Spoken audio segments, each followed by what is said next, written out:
I will stop.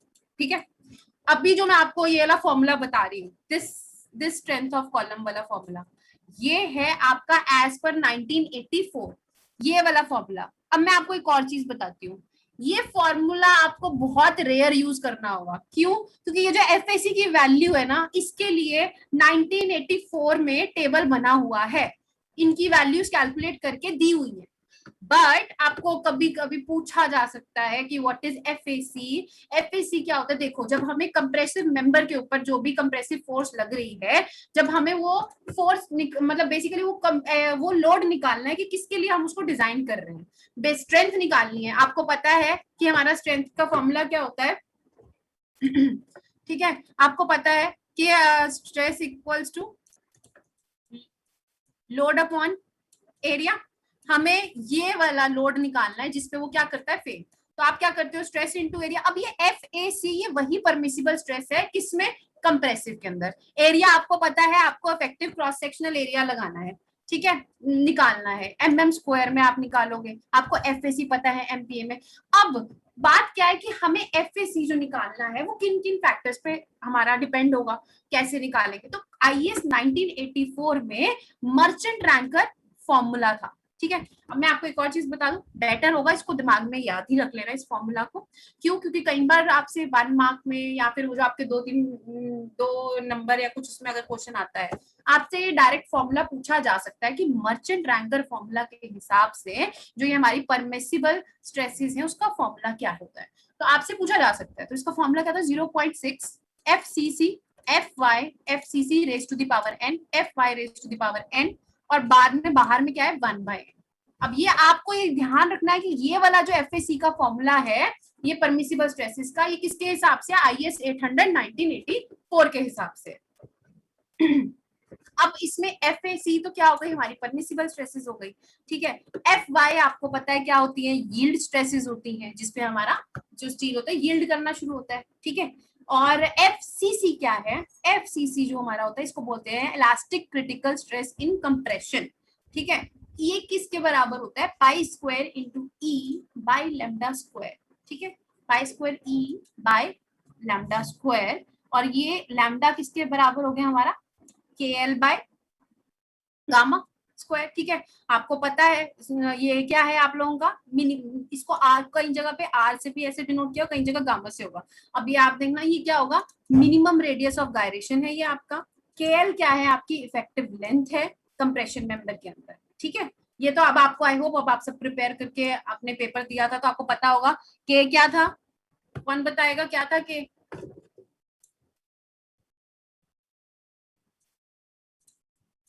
हाँ जी, के क्या था, KL। बेटा आवाज आ रही है मेरी? इफेक्टिव लेंथ है मैम। इफेक्टिव लेंथ निकालने के लिए के क्या था, कांस्टेंट था। कांस्टेंट था मैम, कांस्टेंट। बिल्कुल सही। तो के क्या था, कांस्टेंट था। एल हमारी क्या हो जाएगी, लेंथ ऑफ द मेंबर हो जाएगी। ठीक है, हाँ, ये क्या हो गया, मिनिमम रेडियस ऑफ गायरेशन। ई क्या हो गया, मॉड्यूलस ऑफ इलास्टिसिटी 2 × 10⁵ न्यूटन पर mm स्क्वायर। एन क्या होता है, एक फैक्टर होता है जिसको हम एज्यूम करके चलते हैं कि 1.4 होता है। ठीक है, जिसको हम कितना एज्यूम करके चलते हैं, 1.4। अब आप पूछे ये फॉर्मूला, बेटा इसकी बहुत बड़ी डेरिवेशन है। ठीक है, मतलब आपको उससे कोई लेना देना नहीं है, ना ही कोड्स में दी होती है वो डेरिवेशन, नहीं दी होती। ठीक है, हमें बस डायरेक्ट पता है, जो इंजीनियर्स ने जो भी काम किया उन्होंने ये डायरेक्ट हमें कोड में फॉर्मूला दे दिया कि भैया अगर आप कंप्रेशन मेंबर डिजाइन कर रहे हैं तो आपको एफएसी इतना लेकर चलना है, किसके हिसाब से, एज पर 800 1984। ठीक है, और आप लोगों को ये पता है लैम्डा क्या होता है हमारा, slenderness ratio, KL by R minimum. ठीक है, रेडियस ऑफ गायरेशन होता है, या फिर गामा आपका कहीं पे, कईयों में स्मॉल r लिखा होगा, कहीं बुक्स में, कईयों में गामा से डिनोट किया होगा। ठीक है, तो डोंट गेट कंफ्यूज। है क्या है, ये हमारा मिनिमम रेडियस ऑफ गायरेशन। मैंने आपको रेडियस ऑफ गायरेशन बताया था, ये वैल्यू हमें स्टील टेबल में मिलेगी।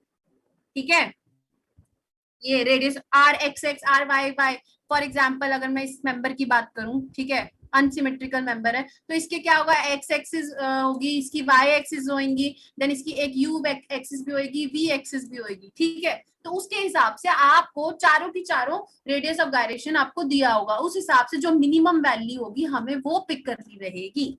फॉर्मूला क्लियर है, FCC क्या है, FY क्या है, किसी को कोई दिक्कत इसमें, इस फॉर्मूला में? No ma'am. गुड। अगर इसमें कोई नई दिक्कत है तो बस ध्यान रखना है, हमें निकालना ही आखिरी में क्या होता है, ये परमिसिबल वैल्यू निकालनी होती है, एरिया हम कैलकुलेट कर लेते होते हैं, ठीक है। मेन दिक्कत क्या आएगी जब हम कम्प्लेक्स मेंबर्स करेंगे ना, जो सिमेट्रिकल नहीं होते जो मेंबर, या फिर जो कि आप लोगों के जो बिल्टअप सेक्शन होते हैं, दो मेंबर्स को जोड़ के एक सेक्शन बना दिया, तो उसमें क्या होगा, जैसे फॉर एग्जाम्पल अगर मैंने बोला एक ये वाला एंगल लिया, ठीक है, एक ये वाला एंगल लिया, अब क्या होगा, ये तो टी बन गया। अब हमें तो एक मेंबर का आई एक्स एक्स पता होगा और एक ही मेंबर का आई वाई वाई पता होगा, तो ये एक कंप्लीट मेंबर बन गया। तो उसमें क्या होता है, आपको moment of inertia x axis और वाई एक्सिस का अलग से निकालना रहता है, ये डिफरेंस हो जाता है। नहीं तो न्यूमेरिकल बड़े इजी होते हैं, बस इसमें क्या होता है, आपको मोमेंट ऑफ इनर्शिया कैलकुलेट करना पड़ जाता है, जो बिल्ट अप सेक्शन बनाने पड़ते हैं। या कईयों में क्या होगा, आपने आई सेक्शन तो यूज किया, ठीक है, जो यहाँ पे फ्लैंज के ऊपर क्या हो जाएगा, इधर भी एक प्लेट लगा दी जाएगी कवर प्लेट, नीचे भी एक प्लेट लगा दी जाएगी उसको स्ट्रेंथ प्रोवाइड करने के लिए। उस केस में भी क्या हो जाएगा, आपको मोमेंट ऑफ इनर्शिया अलग से कैलकुलेट करना पड़ जाएगा। समझ रहे हो मेरी बात? क्योंकि जो स्टील टेबल होएगा उसमें तो आपको सिर्फ आई का आई एक्सिस गिवन होगा ना, पूरे मेंबर का तो नहीं गिवन होगा, आपने तो अपनी मर्जी से बनाया ना, दो एंगल जोड़ के अलग मेंबर बन गया एक नया मेंबर, तो आपको आई एक्स एक्स और आई वाई वाई कैलकुलेट करना पड़ जाएगा मोमेंट ऑफ इनर्शिया। अभी वो देखेंगे कि आपका मोमेंट ऑफ इनर्शिया कहाँ पे यूज होगा, क्यों यूज होगा, ठीक है। एज पर इसमें तो आपको रिक्वायरमेंट नहीं होगी, अभी देखेंगे, क्योंकि कई जगह में क्या होगा, R minimum, R X X, R Y, तो आपको निकालना पड़ जाएगा रेडियस ऑफ गायरेशन। समझ रहे हो? आर मिनिमम निकालने के लिए आपको क्या करना पड़ जाएगा, इन मेंबर्स के लिए जब आर मिनिमम निकालना होगा आपको वो कैलकुलेट करना पड़ जाएगा। आपको पता है रेडियस ऑफ गायरेशन किसके बराबर होता है, under the root I by A. तो आपको वो जो बिल्ट अप सेक्शन तो अब सब समझते हैं, पेपर में क्वेश्चन भी डाला था मैंने, समझते हो ना, कि दो मेंबर्स को जोड़ के जब एक मेंबर बनने लगा है तो उसमें क्या होगा, उसका आई एक्स एक्स और आई वाई वाई चेंज हो जाएगा। तो अगर आई चेंज हो गया तो रेडियस ऑफ गायरेशन भी तो चेंज होगा, और हमें तो मिनिमम वैल्यू पिक करनी है। तो हम क्या करेंगे, जब न्यूमेरिकल करेंगे, एक्स एक्सिस का अलग से निकालेंगे, वाई एक्सिस का कैलकुलेट करेंगे, और इन न्यूमेरिकल में बस यही दो चीजें समझने वाली है, बाकी तो एज इट इज हमें सब वैल्यू पता होती है, बस वैल्यू पुट करो और न्यूमेरिकल हो जाता है। ये थोड़ा समझने वाला होगा, ये हम देखेंगे आज। पहले हम बेसिक न्यूमेरिकल देखेंगे कैसे होते हैं बेसिक न्यूमेरिकल। हाँ, एक चीज और अब क्या होगा, आपकी सहूलियत के लिए कोड्स में क्या होता है कि आपको ये FAC कैलकुलेट ना करना पड़ जाए, ठीक है।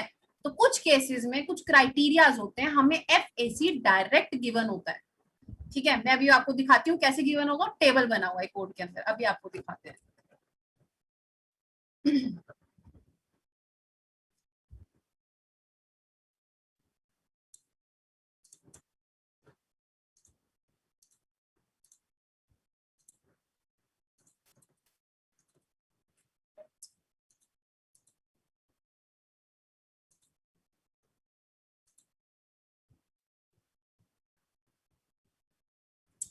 सॉरी, मैं इसको टर्न करना भूल गई इस इमेज को व्हाइल मेकिंग पीडीएफ।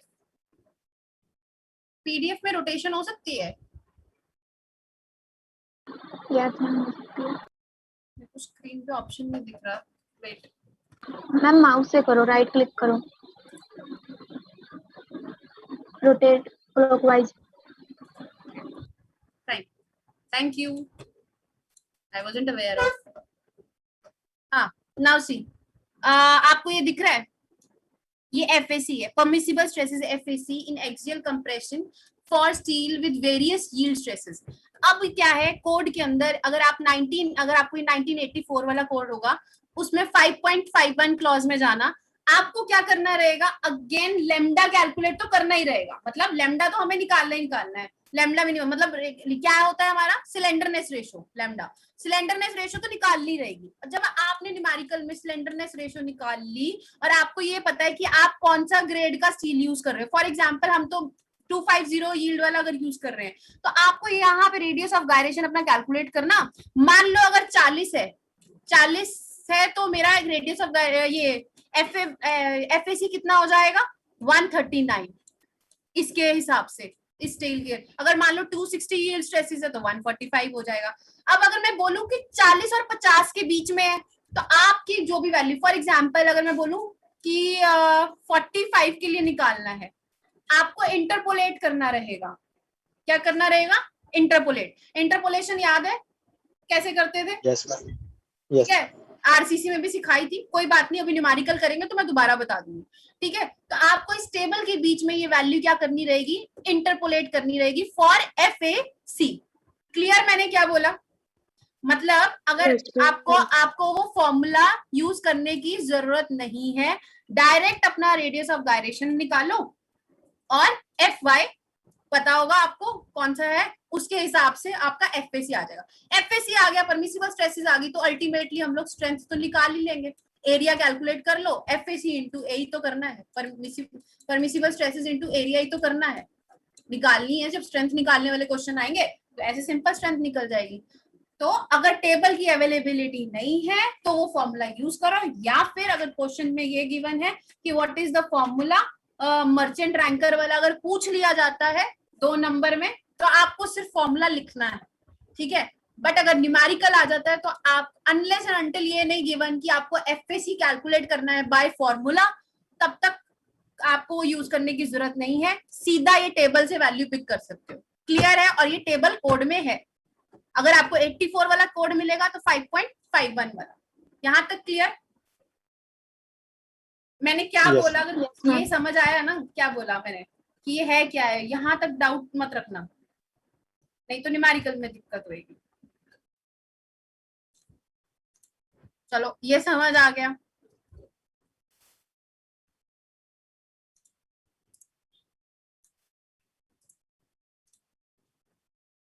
आगे क्या है, अब ये टैगिंग रिविट्स की गाइडलाइंस है। ठीक है, ये आपकी क्या है, जो ये हमने जब रिवेट किया था ना, रिवेट में भी थी ये वाली गाइडलाइंस। अगर आपको याद हो, मैंने आपको बोला था कि टैगिंग रिवेट्स यूज नहीं होंगे, तो डोंट वरी, इसका इतना ध्यान मत रखना। बट ये कुछ गाइडलाइंस है जो कि मेन है हमारी, वो ये वाली है, ये वाली मैं आपको बताती हूँ। इसमें क्या बोला, compression member composed of 2 angles. अगर कोई कंप्रेशन मेंबर 2 एंगल्स के जोड़ के बने हुए हैं इस तरह से, ठीक है, channels or T back to back in contact or separated by a small distance shall be connected together by rivets। उनको rivets से जोड़ा जाएगा, both या फिर welding से जोड़ा जाएगा through their length। ठीक है, and this type of connection is called stitching और tacking। जब किसी को बैक टू बैक करके जोड़ा गया है, रिवेट से जोड़ा गया है, तो उसको हम स्टिचिंग या वो बोलेंगे, टैकिंग बोलेंगे। ठीक है, ताकि इनकी सिंगल यूनिट में मतलब इनको लगाया जाए। The connecting rivets are both are called as, इनको टैकिंग रिवेट बोलते हैं। ये आपकी उसमें कोड्स में जब आप हमने रिवेट्स वाला पढ़ा तो उसमें गाइडलाइंस में था ये।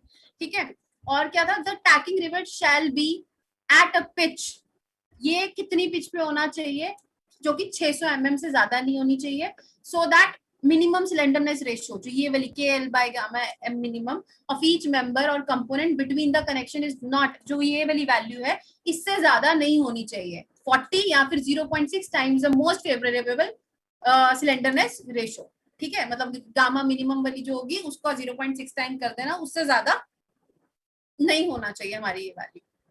और अगर ये आप अपना क्लॉज देखो, मैंने यहाँ पे साइड पे लिखा हुआ है 10.2.5 में 2007 वाला अगर देखो तो ये उसमें भी लिखा हुआ है, क्या बोल रहा है कि wherever cover plates are used the pitch of the tacking rivet should not be more than 32 T। याद आया, जब मैंने पिच वाली गाइडलाइंस कराई थी उसमें मैंने ये वाली गाइडलाइन भी समझाई थी कि अगर हम टैकिंग रिवेट्स बीच में लगा रहे हैं तो उसकी जो बीच में पिच है वो 32 T या फिर 300 mm से ज्यादा नहीं होनी चाहिए। विच जो भी इनमें से लेस होगी हमें वो पिक करनी होगी।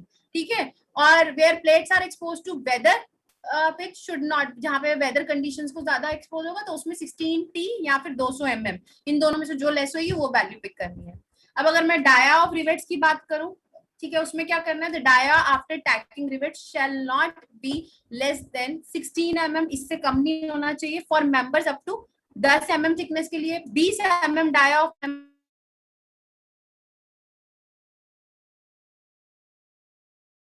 members